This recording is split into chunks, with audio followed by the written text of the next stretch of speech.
looks like we have lots of participants today, so that's fantastic to see. Thank you so much for joining us and welcome back to SFC's Food for Thought series. My name is Hannah. I am a third year student at U of C in natural science. And with me today, I have Justice and Ryan. Justice, I'll let you introduce yourself.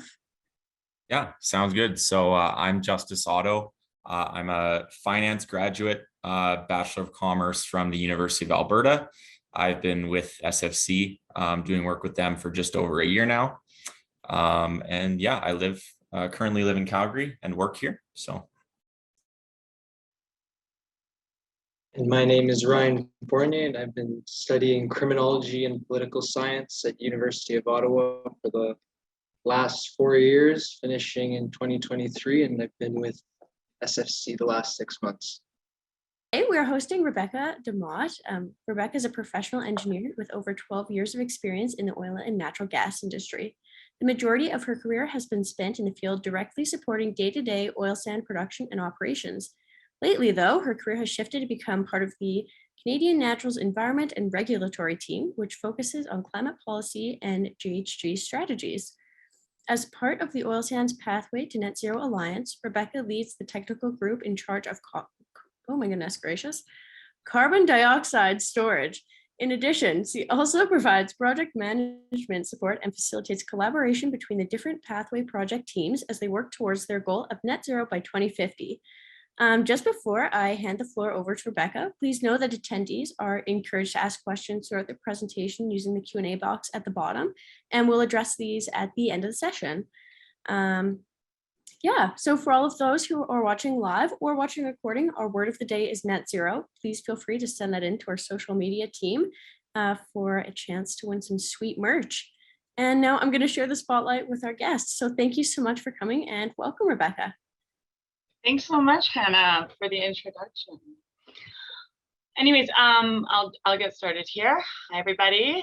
Thanks so much for having me here today to talk about the Oilsands Pathways to Net Zero project.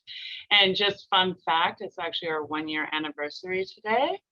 We announced exactly, 1 year ago today. So it's pretty exciting. Like Hannah said, my name is Rebecca DeMott. I've been working in the oil and gas sector for around 15 years now. I currently work at Canadian Natural, or CNRL, in environment and regulatory, but right now I'm spending just about all my time on the Oil Sands Pathways to Net Zero project. So my job's changed a lot over the past couple of years, and that's really been driven by how climate change has shifted a lot of the focus for the oil and gas industry. And the Pathways Alliance that's come together has sort of been formed to address these challenges and opportunities by aiming to achieve net zero emissions from the oil sands industry while driving oil and gas to just become much more sustainable in Canada and Alberta. So because I think this is mostly a student audience, before getting into my presentation, I just want to talk to everybody a little bit about my career. I know Hannah read out my bio and stuff, but I thought I'd expand a bit. So I graduated in 2008 and I started my career in Fort McMurray. And just so everybody knows, I actually lived there. I didn't fly in and out like people do now. So I spent my first 10 years up there working directly in the field, supporting oil sands production as a chemical engineer. So whether it was turnarounds, optimizing production in the control room, working with maintenance to debottleneck some equipment in the plant, the number one skill I learned in the field was how to work in a multidisciplinary team environment to really just fix problems. That's what you do in the field. You just go out there every day and fix a different problem. Also, I spent really a lot of time in utilities while I was out there. So I developed a really good understanding of where GHG emissions come from, what drives them to increase, decrease over a period of the day, and then really what projects you can do to lower those emissions. So that experience that I have from the field just became really valuable and allowed me to get a job in climate reporting and sort of shift my career from more of a field-based job down into a corporate environment. And I joined sort of the government relations and environment operations team here in Calgary with Canadian Natural.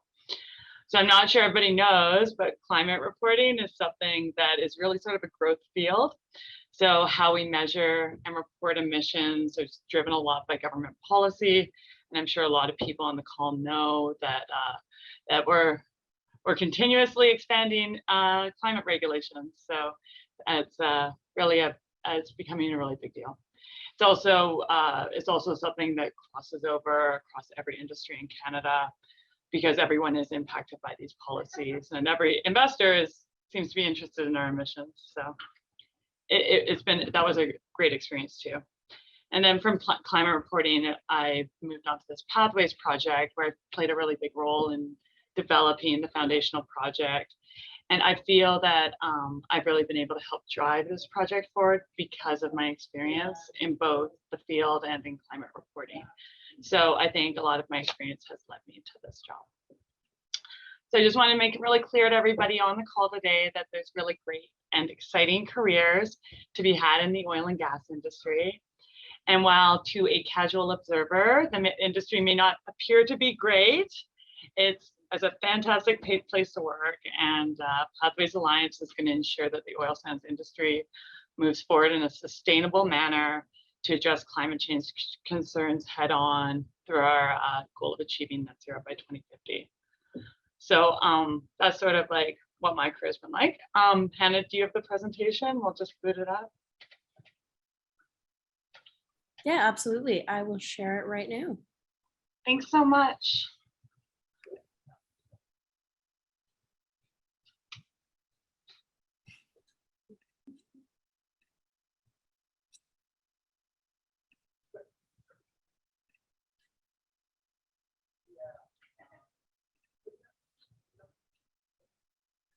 Thank you, Hannah. You're the best.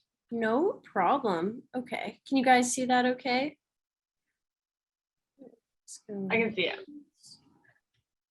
And where's my little present button? Slideshow. Yeah.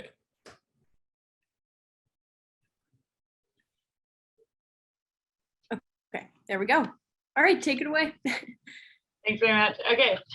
So I don't know if everybody here has heard of the Pathways to Net Zero, but not to repeat what you might have already heard, but Pathways is a group of oil sands companies, and we're working together to develop and execute a plan to get the oil sands industry to net zero by 2050.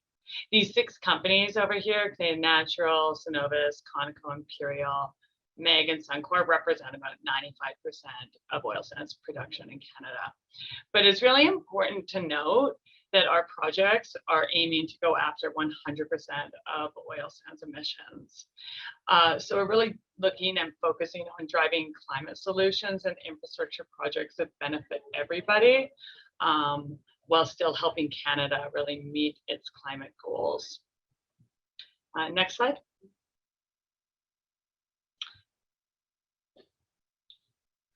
So our first big project, we call it the Pathways Foundational Project, and it's centered around building a 400-kilometer carbon dioxide CO2 transportation line, stretching from oil sands operations in Fort McMurray down through the Christina Lake area to a cold lake storage hub.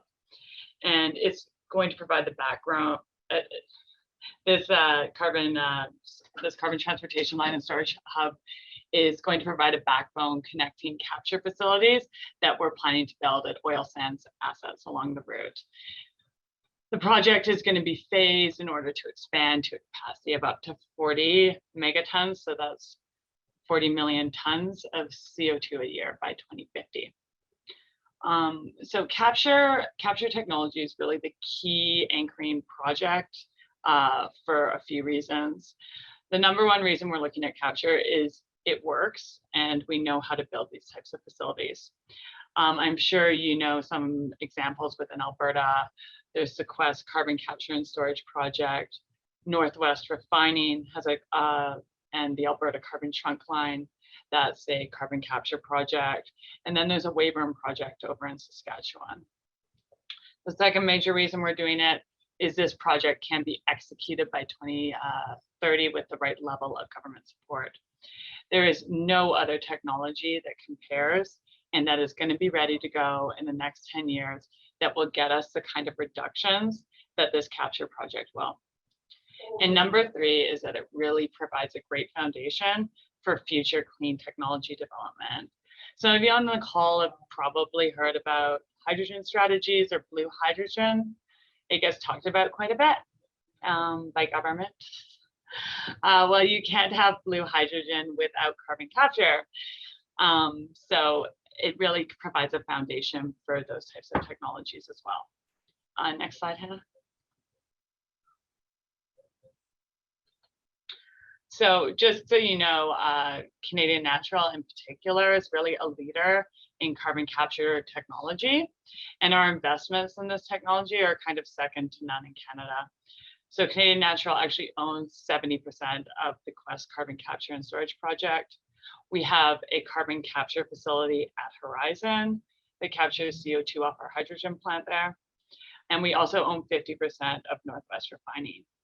These facilities remove the equivalent of around 600,000 cars off the road annually. And this is really, carbon capture is really something really within Canadian Natural's wheelhouse. And we really want to bring and share our expertise in building these kind of facilities with our other Pathways partners. Next slide. So while Pathways talks a lot about our foundational capture project, we are actually called Pathways because there's a collection of solutions that are going to be needed in order to get us to net zero. Everything from energy efficiency to electrification to novel new emerging technologies like direct air capture are going to be needed. And we just know we're not going to need just about everything to get us to zero by 2050. But what I do want to make clear today is Pathways companies have an organized industry-wide plan to get to net zero by 2050. And the Pathways plan will help to keep the oil and gas industry competitive and sustainable in Alberta, while allowing for more development in clean energy solutions in order to really drive that next generation of energy projects in Alberta. So yeah, that's my deck. Thanks, Hannah.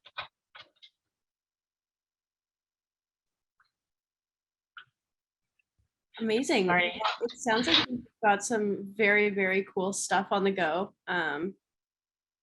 So I really appreciate that you shared this with us. And such a big goal to have as well. It's really cool to see that you have a whole plan in action and steps that you're taking to get there. Yeah, for sure. It's a really ambitious target, and that's part of the reason why we're all working together to sort of drive this through. It's very unprecedented actually to have 6 oil companies, the 6 very large oil companies, agree on one project and work together to make it happen. So it's really exciting. That in itself is a feat. So you're right. Cool. Yeah. Right. It is a feat to get a big group of engineers to agree on one answer. Oh, only engineers, I tell you. Amazing. Well.